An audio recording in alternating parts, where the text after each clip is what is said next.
anti-Dreyfusards, como el marqués de Dion. Todos ellos retiraron su apoyo económico y eso hizo mucho daño a Giffard.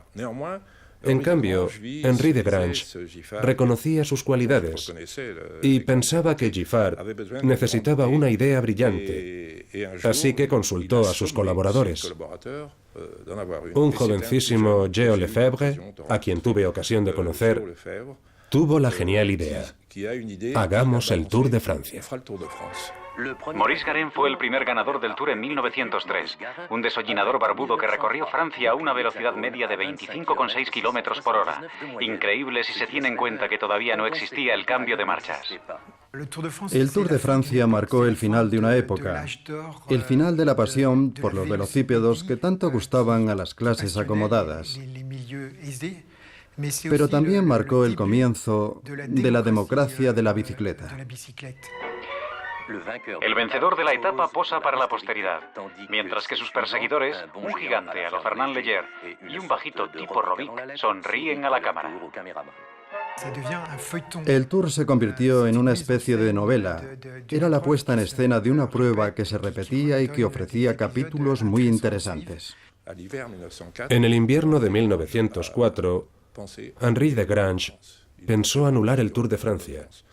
Realmente pensaba que nunca más habría Tour de Francia. No tenía nada que ver con la situación que se vive en la actualidad, sino más bien con las trampas de los pillos. Atacaban a los corredores por la noche, por rivalidad. Hubo auténticas masacres, o ponían clavos a lo largo de 1 o 2 kilómetros, un horror. Géo Lefebvre tenía que ir en tren de una etapa a otra. Cogió el tren para la primera etapa que transcurría entre París y Lyon, y cuando llegó a Moulins se encontró con 2 corredores en el tren. Era un desorden, la verdad. El Tour de Francia siempre ha sabido adaptarse y encontrar soluciones. En 1910 encontraron la solución a este problema poniendo un coche al final de la carrera para recoger a los que abandonaban. Así se podía controlar quién estaba en la carretera y quién no. Muy pronto el director de la prueba empezó a introducir cada vez más etapas de montaña.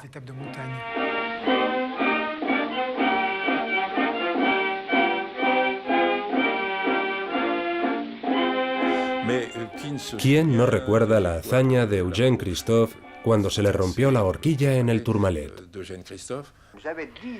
En 1913, cuando llegué a la cima del Tourmalet, tenía una ventaja de 18 minutos. Puntué e inicié el descenso.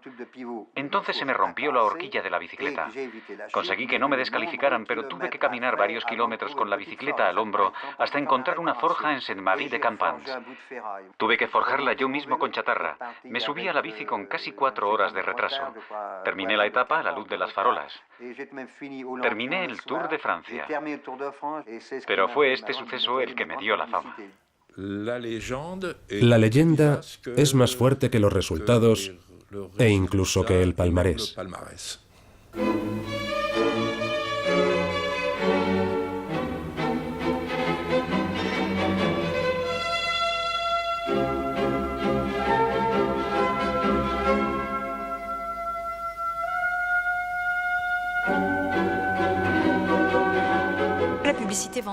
La publicidad vende sueños, vende imágenes asociadas a la bicicleta.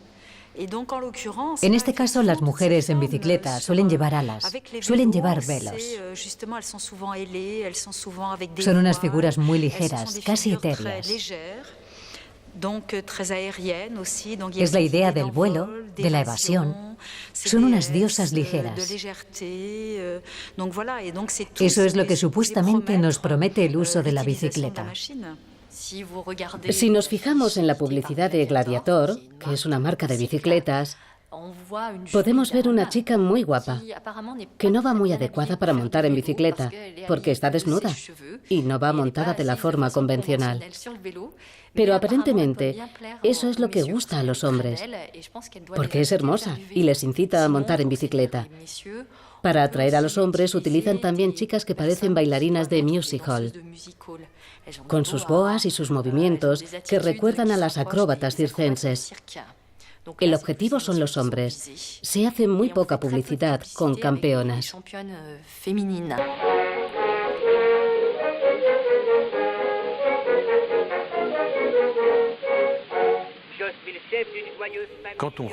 Cuando reclutaban a los soldados, en el Consejo de Revisión les hacían preguntas como si eran colombófilos, si sabían leer y escribir. Una de las preguntas de la lista era si sabían montar en bicicleta. Era una época en la que de alguna forma se intuía la Primera Guerra Mundial, una época muy preocupada por los valores patrióticos. Pensaron que la bicicleta iba a jugar un papel muy importante en la guerra de movimientos que se avecinaba y crearon batallones ciclistas. En 1914 mi abuelo fue movilizado en las compañías ciclistas. Enseguida dichas compañías dejaron de existir porque la guerra del 14 al 18 fue una guerra de trincheras. En 1915 le hirieron y ya no regresó al frente.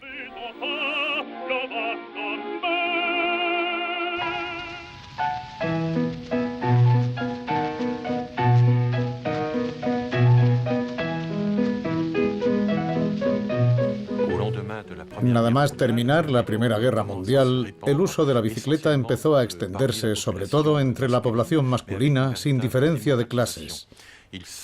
Parece ser que al principio solo los nobles y sus hijos poseían este tipo de vehículo. Después el uso se extendió a los notables, que eran los veterinarios, los médicos y los representantes del culto. El cura evangeliza en rueda libre. El cartero hace el reparto en bicicleta. Y la familia francesa pedalea hacia un mañana feliz. Una señora me contó que de pequeña vivía en el campo cerca de Lannion y que su madre tenía una bicicleta, que no era muy normal por aquel entonces. Iba al mercado de Lannion en bicicleta, toda orgullosa. Una vez se confundió de carretera y llegó a Saint-Michel-en-Grève. Vio el mar por primera vez. Vivía a solo unos 7 u 8 kilómetros del mar y nunca lo había visto. Tenía 17 años. Es muy importante entender que para los jóvenes, y más tarde para las jóvenes, la bicicleta suponía no tener que ir andando a los sitios, no tener que ir acompañados por una carabina en el caso de las jóvenes. Podían ir a las verbenas y a las fiestas de los pueblos cercanos, que poco a poco se multiplicaban. Y lo más importante, se ampliaba el abanico de la elección de esposo o esposa a todos los jóvenes de la zona. Dans la vie, faut pas s'en faire. Moi, je ne m'en fais pas. Ces petites misères seront passagères, ça s'arrangera. Je n'ai pas un caractère, un perdu tracas. Por aquel entonces, los trabajadores no vivían muy lejos del lugar de trabajo, a unos 5 o 6 kilómetros. En los alrededores de las empresas y de los velódromos, se acondicionaron parques de estacionamiento para bicicletas. Esa fue la primera visión de utilidad que se tuvo de la bicicleta. En 1920 el Tour ya se ha humanizado. Hay controles de habituallamiento, acompañantes, motos con ruedas de recambio. El Tour traza su leyenda sobre las carreteras blancas de una Francia todavía rural y sobre los adoquines del norte marcados por la guerra en medio del júbilo popular. Se creó la caravana publicitaria que transformó el Tour de Francia en una especie de carnaval itinerante durante el mes de julio en la Francia profunda. Había una distinción muy grande entre las etapas llanas, en las que los organizadores se quejaban de las llegadas al sprint.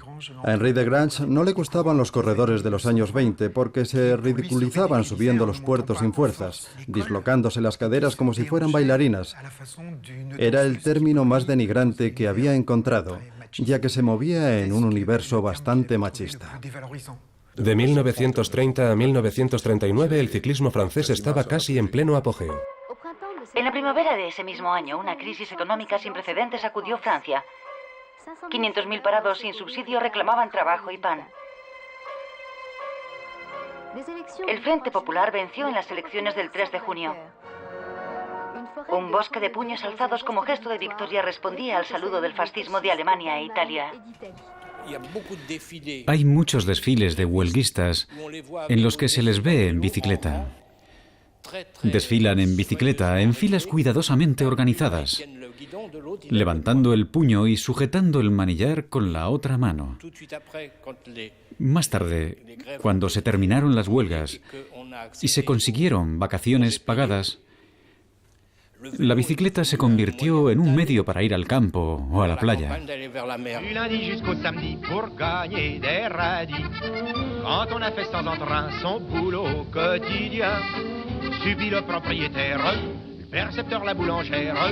Et trimballer sa vie de chien. Le dimanche vivement, on file à nos gens. Alors brusquement, tout paraît charmant. Los tándems, las salidas en bicicleta, se trataba de distancias cortas para poder ir a la playa o a pasear. Pero que nadie piense que la mayoría de los hombres y de las mujeres utilizaba el tándem o el triciclo. No hacíamos paseos muy largos. Mi padre me llevaba a pasear. En aquella época vivíamos en el campo, en Noisy-le-Grand. Íbamos a un bosque que estaba muy cerca. Mi primera bicicleta de carreras me la compró mi padre de segunda mano. Tenía las llantas de madera. Una de las llantas tenía un orificio de unos 10 centímetros. Cuando giraba la rueda hacía...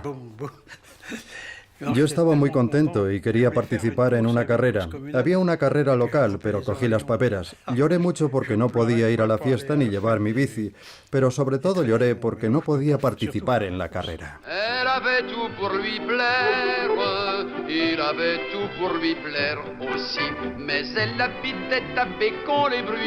Estamos en 1939. Toda la familia había salido a pasear en bicicleta. De repente se pararon bruscamente en L'Isle-Adam, cerca de París. Un guardia forestal estaba colgando el cartel de la movilización. Al volver, mi madre me contó la terrible noticia. Mi padre se tenía que ir a la guerra en 2 o 3 días. Unos meses más tarde llegó el éxodo para el resto de la familia.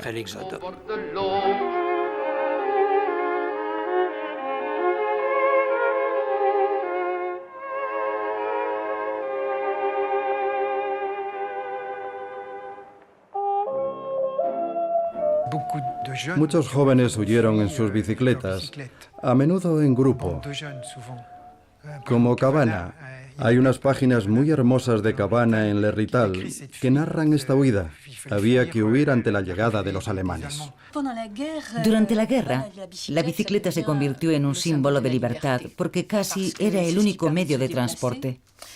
La gasolina escaseaba, así que el coche no era una opción. La bicicleta se convirtió en un objeto preciado. Era muy importante tener bicicleta. Era muy fácil que te la robasen, y para evitar los robos todas las bicicletas estaban registradas y llevaban una placa de matrícula pequeñita. Acababan de llegar nuevas tropas. Eran los relevos del ejército alemán. Nos dijeron que los alemanes estaban en el ayuntamiento de Noisy y que iban a requisar todas las bicicletas. Yo era un adolescente por aquel entonces. Tenía una bicicleta normal y corriente y me dio miedo de que me la quitaran. Nunca se me olvidará. Mi abuelo tenía un huerto y en una parte plantaba espárragos. En ese momento estaba lleno de follaje. Era un escondite perfecto. Cogí la bicicleta y la escondí entre los espárragos para que los alemanes no me la quitaran.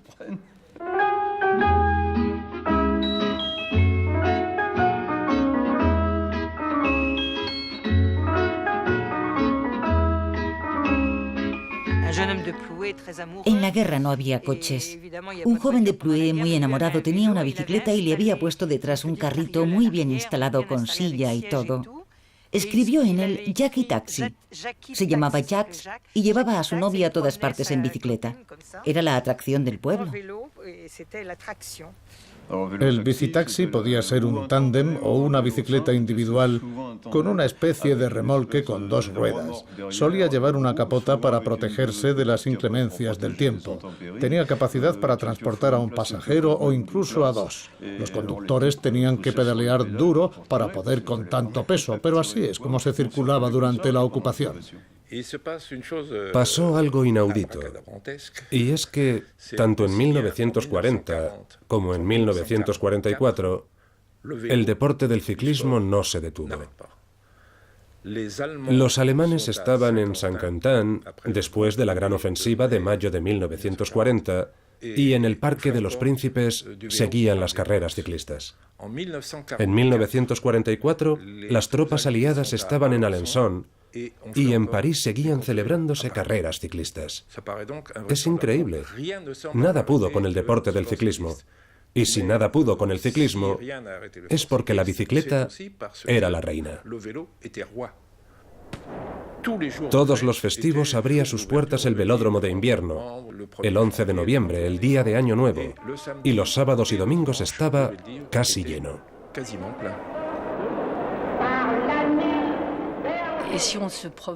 Si salías a pasear por la Puerta de Orléans, los domingos por la tarde te encontrabas con una flota de bicicletas que regresaban con los cestos llenos de provisiones. Los parisinos iban a coger patatas, hortalizas y ocasionalmente huevos y jamón, y regresaban el domingo por la tarde por la Puerta de Orléans. Por aquel entonces el extraperlo hacía su agosto. Muchos franceses deberían recordarlo. Pudieron subsistir y resistir gracias al extraperlo y al mercado negro. Puse una cesta en la parte delantera de mi bicicleta. Llevaba 20 kilos de mantequilla en ella. Quedé con un compañero de equipo. Al final éramos 4 y decidimos ir a París con la mantequilla. Había que venderla. Por aquel entonces yo no era nada descarado y tenía que ofrecer la mantequilla. Recuerdo la primera vez. Mantequilla, mantequilla bretona. La señora la prueba. Está salada, no me interesa. Yo ya había subido unas escaleras tortuosas. Ella había abierto la puerta de una habitación y había cerrado con llave.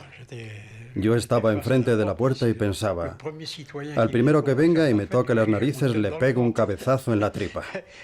Pero no fue así, me dijo, no me interesa, pero espera, voy a hacer una llamada. Llamó por teléfono, llegamos a un acuerdo y le vendí la mantequilla. Usé varias veces la bicicleta para repartir octavillas. 2 veces a la salida del cine, no más, porque me detuvieron después.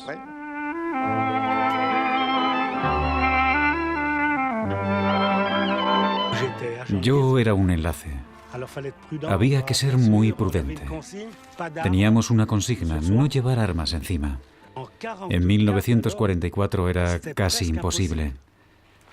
Las carreteras estaban muy vigiladas. Era muy peligroso. Muchos se dejaron la vida. Había que evitar llevar encima papeles, mejor dicho, mensajes. Yo sé que pasaban los mensajes escondidos dentro del manillar. Así es como los pasaban. Y en los neumáticos. Venía un enlace. Lo cogieron por sorpresa. No esperaba encontrarse con los alemanes ahí. Los alemanes lo pararon y fueron directos al sillín. Tenían que estar al corriente, ¿me entiende? Encontraron un mensaje en el sillín. Lo torturaron. ¿Cómo se llamaba? Raymond. Tendría que estar muerto. Émile Idé era la gran esperanza de los franceses en la París-Roubaix de 1944. Desgraciadamente, el sueño se desvaneció no lejos del velódromo de Roubaix, en Ascq, en un paso a nivel en el que pinchó por segunda vez. La carrera estaba perdida, Francia lloraba. En 2002 le pregunté a Émile Idé si sabía lo que había pasado en Ascq unos días antes, y me dijo que no.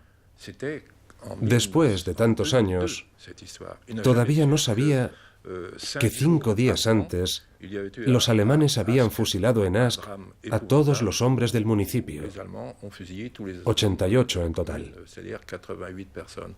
Todo esto para decirles que lo fútil y lo trágico convivían, pero había una separación terrible. Es evidente que era por la censura. Pero aún así, cuesta creer que en París no se supiera nada de la terrible masacre. Eso también era el ciclismo durante la guerra. No había fiesta que no tuviera una carrera ciclista. Después de la carrera comíamos y bebíamos. Quedábamos a medio camino entre Nantes y Reims. Algunos habían corrido en Vans, otros en Auray, otros en Nantes, y quedábamos todos en el hotel de Trois Marchands. Íbamos en bici a correr a Reims y volvíamos en bici después de la carrera. Por aquel entonces se hacían carreras de cross de 2 horas y media. Es un auténtico cross el que 150 corredores van a disputar en Montmartre.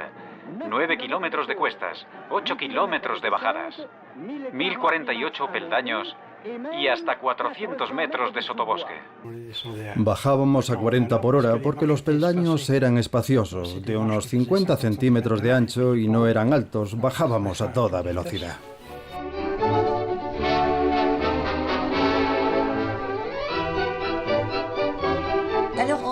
En 1945 las cosas cambiaron porque la sociedad se abría a nuevos horizontes. En primer lugar, se renovó el parque de bicicletas. La gente estaba harta de tener bicis en mal estado y se compraban nuevas, así que las ventas continuaban. La empresa se desarrollaba y mi padre estaba a la cabeza. Abrió sucursales en Normandía y Bretaña y creó una nueva marca, Talbot. El Tour de Francia reaparece después de 8 años de interrupción. Aquí, en el puerto de Aspin, y después, en el del Tourmalet, Robic, animado por el gentío, pone los cimientos de su victoria final. Robic es un caso. Con su pequeña estatura, miraba a Louison y le decía, ¿los bobets? Yo llevo uno en cada pierna. Había que entender su humor. Supo jugar sus bazas. Ganó solo un Tour de Francia, pero ganó el que tal vez sea el Tour más importante. El de 1947, que era el del regreso. Las malas lenguas dicen que es lo único que ganó, que no ganó nada más. Es un poco duro. Yo creo que Jean Robic es una de las personas que alimenta la leyenda ciclista. No todos los gigantes de la carretera son de sexo masculino. Buena prueba de ello es esta carrera que se disputa cerca del Payón con una docena de futuras campeonas que pedalean alegremente a 48 kilómetros por hora. Es una carrera seria en la que no faltan las escapadas en solitario que el pelotón perseguidor neutraliza, como en cualquier carrera que se precie.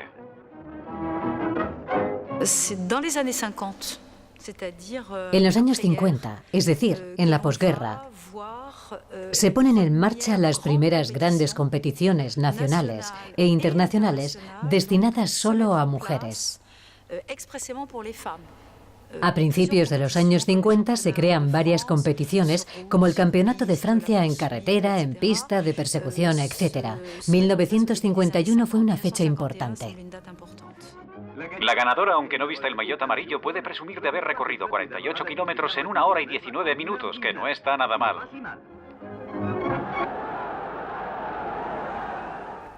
Mi abuelo me llevaba al velódromo de invierno. Me transmitió su pasión por el ciclismo en pista.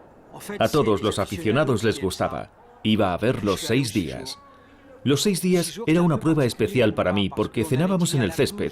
No nos poníamos con los chicos de barrio que se burlaban un poco de nosotros, pero a mí me hacía gracia. Me encantaban los 6 días. En las horas muertas, mientras que los barrenderos se convierten en las estrellas de la prueba, los corredores hacen todo tipo de gracias. Carrera se pone al día de los últimos comentarios sobre la carrera, mientras que un puñado de curiosos pasa el rato lo mejor que puede. Guy Lapévy, ensimismado, mira con envidia a este hombre que duerme feliz. Pero centrémonos en las cosas serias. Una persecución tras otra y ya es la última noche. Olvidándose del cansancio, estos hombres pedalean con fuerza. Iba a ver las carreras de los 6 días al mediodía y me quedaba hasta la medianoche. Terminaban a las 12 de la noche y volvían a empezar a las 4 de la madrugada. Los 6 días eran toda una fiesta. Era un poco como el ambiente que hay ahora cuando se juega un partido de fútbol.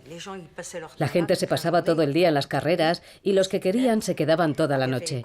Había una zona elegante en la que se podía comer. Ahí se reunían todos los artistas y la gente que salía en la incipiente televisión. Íbamos el viernes por la noche y salíamos el sábado. Era fantástico. Me acuerdo ahora del famoso Bretrot que llevaba la voz cantante en el velódromo de invierno con su micrófono. De verdad que era fantástico, porque la gente se traía de casa vino tinto, salchichón, paté, y todo el mundo se hacía el bocadillo en las gradas. Había un ambiente que nunca más he vuelto a vivir. Los 6 días era una carrera totalmente amañada. La llamaban el tren azul, en el sentido de que se repartían los 6 días a principios de año. Había un holandés que era extraordinario. Se llamaba Schult. Schult era un rubio muy alto y era un corredor en pista extraordinario. Encabeza Robbie Carranca, deja el pelotón. En aquella época se seguía el Tour a través de la radio. Georges Briquet era un periodista muy famoso que retransmitía el Tour en bicicleta. Lo hacía con una emoción extraordinaria, porque aprovechaba el Tour para probar todos los pequeños restaurantes del campo francés. Sus emisiones siempre eran muy alegres. Dejábamos de trabajar en el campo para ir a escuchar la radio. La célebre voz de Georges Briquet, que nuestros mayores conocen muy bien. La relación con el Tour y con la carrera ciclista a través de la radio, no de la televisión, era una relación muy especial, porque no veías a los corredores, te los imaginabas. Cuando hablaban de los gigantes de la montaña, para ti eran gigantes de la montaña. De París a Niza, la Carrera del Sol de 5 etapas ha contado con un número importante de participantes. Al término de la primera etapa, Jean Bobet, hermano de Louison, se había enfundado el maillot blanco de líder y estaba dispuesto a defenderlo con uñas y dientes. Pero a Louison le pudo más el sentimiento competitivo que el fraternal y se hizo con la etapa de Vergés. Al final, Jean Bobet, con una media de 38 km por hora, se ha impuesto en la París-Niza. No hay solo un campeón que destaque, hay 5 o 6. Constituyen un hecho único en los anales del ciclismo. Hay 2 italianos, Coppi y Bartali, 2 suizos, Goblet y Kubler, al menos un belga, Van Steenbergen, y el francés Louison Bobet. Louison tenía la particularidad de que lo había ganado casi todo. Cuando paró durante 3 años, volvimos a hacer los dos la etapa Gap-Briançon. Y fue algo extraordinario. Yo siempre he creído en un fenómeno curioso que se da en los ciclistas y seguro que también en el resto de los deportistas, y es la memoria muscular. Un año en la Gap-Briançon, Louison no estaba bien. Es más, estaba enfermo, y Jean Bobet lo llevó hasta el puerto de Vars. Ya saben, paro un poco, no me voy, hasta el descenso. Cuando llegamos a Lissoir, Louison Bobet volvió a ser el Louison Bobet de siempre y una vez más se olvidó de su hermano. El auténtico placer de montar en bicicleta es cuando después de haber entrenado un poco subes la cuesta que antes no podías subir. Es todo un gustazo. Siempre he practicado el ciclismo con amigos, con los amigos de la infancia, sobre todo con uno que era médico. No hablábamos mucho, no nos decíamos muchas cosas, pero estábamos ahí. Si la palabra comunicar tiene algún sentido, pues bien, nosotros comunicábamos, porque los dos hacíamos un esfuerzo en común. Subimos el Ventoux 3 veces juntos, y aunque en el Ventoux no nos vimos porque cada uno iba a su ritmo y a su velocidad, lo importante era la idea de hacer algo casi mítico juntos. La anécdota que tengo más presente es muy dramática. Es el fin del corredor Tom Simpson en el monte Ventoux. El pobre debió doparse bastante, porque en la subida tuvo un colapso. Cuando el médico llegó, no pudo hacer nada. El corazón le había dejado de latir y murió en la carretera en el Tour de Francia. Bebía éter y tomaba anfetaminas. Esa es la causa principal, pero existía el... ¿Cómo lo llaman ahora? El dopaje. ¿Teníais vuestras ayudas? Personalmente, decidí dejar el ciclismo profesional repentinamente en octubre de 1958 a causa del dopaje. No soy ningún héroe, ni mucho menos. Pude hacerlo porque al día siguiente ya tenía otro trabajo. Podía dedicarme a otra cosa. Pero, por desgracia, mis compañeros que estaban en medio de la tormenta siguieron. Las mujeres siempre han soñado con la igualdad. Las campeonas ciclistas querían un Tour y lo han conseguido. aunque es un pequeño Tour de Francia, ya que más bien parece el Tour de Normandía. Estas mujeres lo resisten todo, hasta la falta de descanso. Ponen en el ejercicio de esta función momentánea la misma voluntad que en el desempeño de las labores del hogar. 38 kilómetros por hora de media y un sprint en toda regla bien merecen un poco de respeto. Al final de cada etapa, retoman su verdadera personalidad y las costumbres mundanas, y luego vuelven a salir dejando boquiabiertos a los veteranos que no confiaban en sus homólogas. La llegada demostró que no era ninguna broma. La inglesa Millie Robinson y la francesa Lily Herz se merecen con creces los emblemáticos ramos. Gianni Longo consiguió más de 800 títulos en activo. Y en pista me viene a la memoria Félicia Balanger. Afirmaban que se entrenaban con hombres y que el entorno no era tan machista, que no era tan difícil.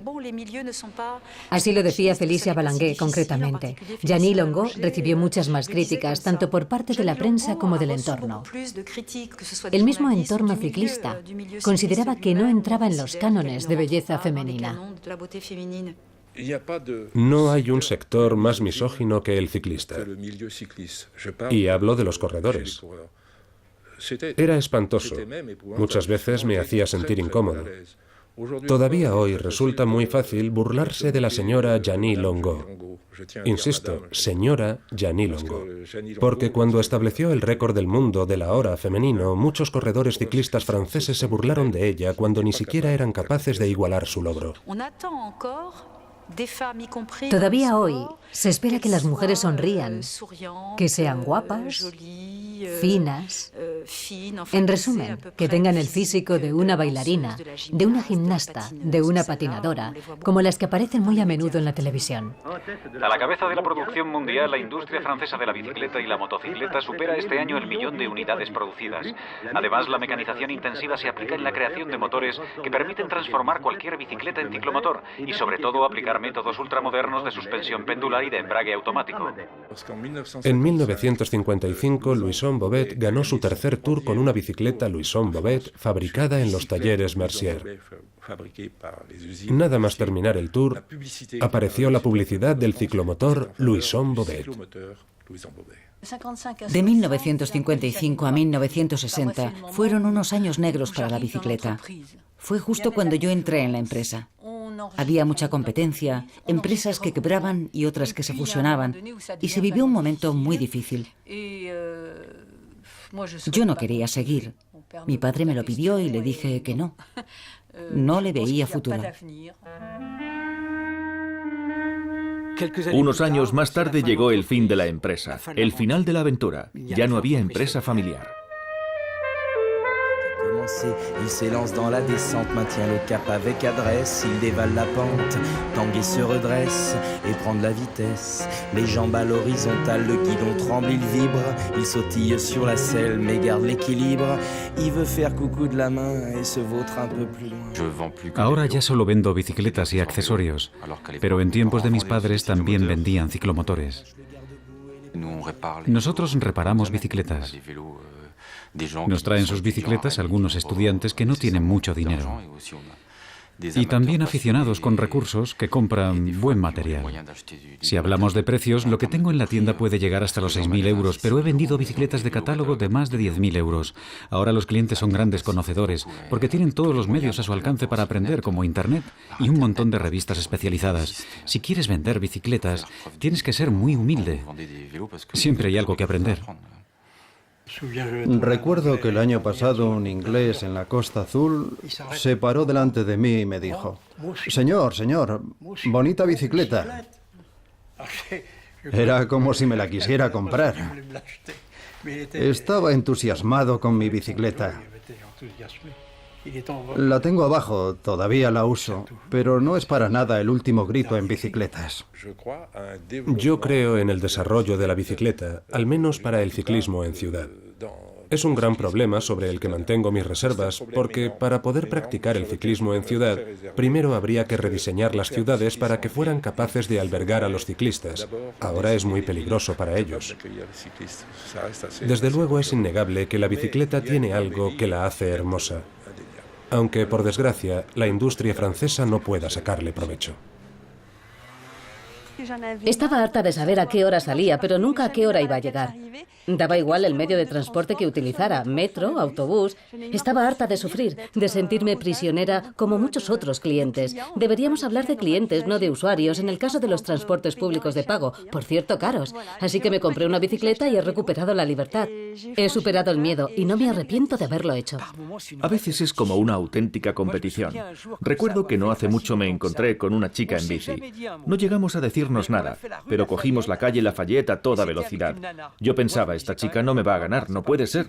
Se notaba que era deportista.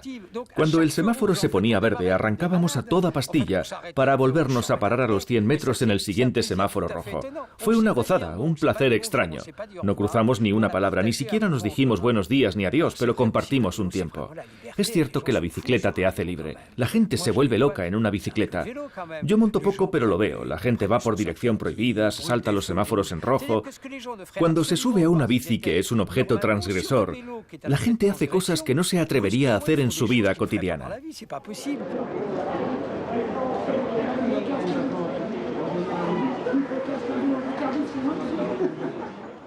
En París, escondido en el Bois de Vincennes, hay un velódromo, la Cipal. Sabía que allí encontraría a auténticos enamorados de la pequeña reina, ya que con ellos podría intentar recuperar las emociones de mi infancia en el velódromo de invierno.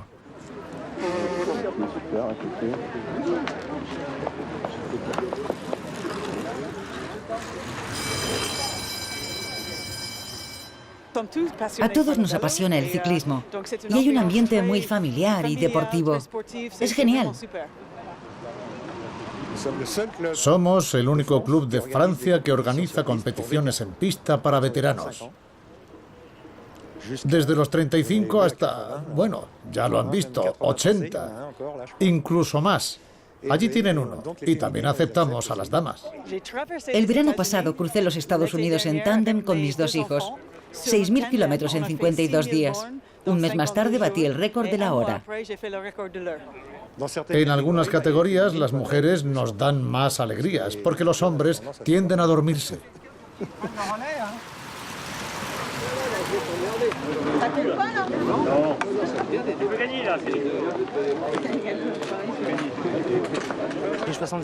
Tengo 66 años y quiero mantenerme en forma el mayor tiempo posible. Sé desde hace mucho tiempo que el ciclismo es un deporte maravilloso para mantener la condición física, porque impide engordar y proporciona un buen ritmo cardíaco.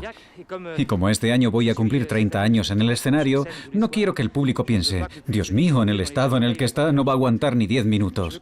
Quiero que diga, se cuida para mí, de vez en cuando me da pereza, entonces me pongo un DVD de Anquetil y me subo a la bici. Me han ganado en el río, al sprint. El problema es que la eliminación es muy técnica, porque el de delante te puede dejar atrapado, te deja encajonado y no puedes pasar. Sencillamente. No digas tonterías. Tú me has dejado encajonada. Oh, señores, ¿podrían apartarse un poco, por favor? Habría estado bien. Tú me has dejado encajonada. Has ganado muchas, no te quejes. Ha sido culpa mía, me he colocado mal. Tenía que haberme movido. Llevo entrenándola desde hace 2 o 3 años. Hemos conseguido muy buenos resultados, es un placer. Subcampeona del mundo, 3 veces campeona de Francia, no está mal. Ahora se tranquiliza, se va a la pista y se convierte en otra. Ahora corre con abuelos. Sabe dar cabezazos. Tiene mucha chispa, mucho gas. Ante todo es una sprinter. Ahora lo veremos. Pero no le van a regalar nada.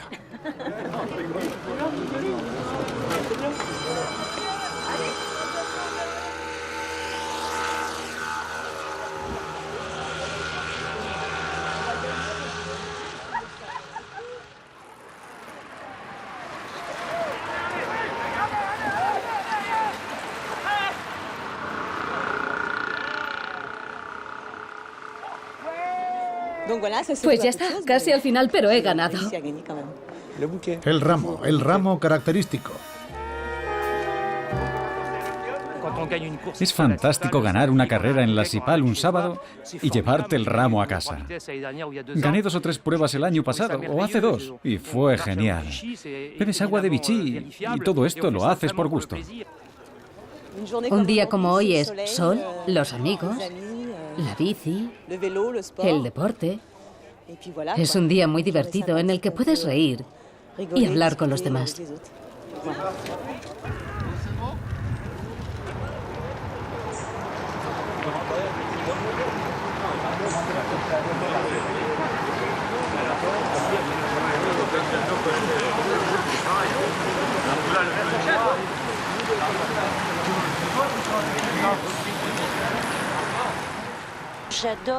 Me encanta escuchar el ruido de la cadena. A veces me gusta quedarme fuera del pelotón para estar tranquila en mi bici. Entonces pienso en todo y en nada. En cuanto al mantenimiento, no soy muy manitas, pero me encanta. Me gustaría tener una bici más bonita, aunque ya me estoy ocupando de eso.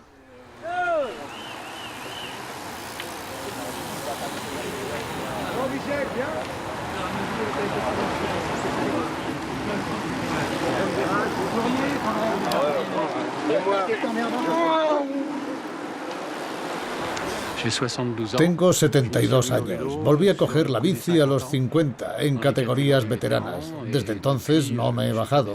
Salvo 2 fracturas, todo ha ido bien. Hay ciclistas de todas las edades, mujeres, hombres mayores como yo y más jóvenes. Somos uno. Es la familia del ciclismo.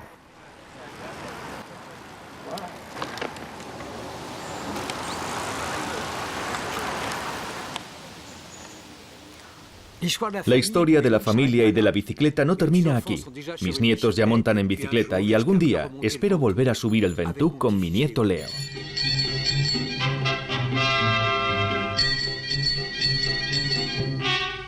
Je m'en allais chercher